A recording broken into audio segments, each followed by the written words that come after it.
İmam Hüseynin Kərbəlasında çoxlu dünyadakı gözə görünməz qayda qanunların işlək olduğunu görür insan. Məsələn, biri budur ki, qan qılınca qalib gələ bilərmiş.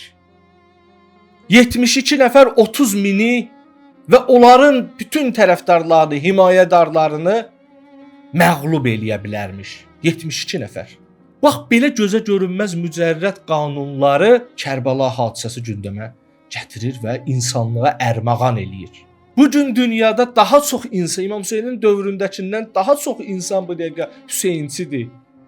Daha çox insan İmam Hüseynindən pay alır, rəhmət alır. Daha çox insan. Bugün Ərbəyin günü 30 milyondan çox adam Kərbəlada İmam Hüseynin eşqinə bürünür. İndi daha yaxşı başa düşülür Hüseyn. 72 nəfərin 30 minə qələbəsidir. Deməli, dünyada qanunlar işləyirmiş. Ola bilsin dünyəvi qanunlar işləməsi. Amma Allahın sünnətəllah deyir Allah Quranda.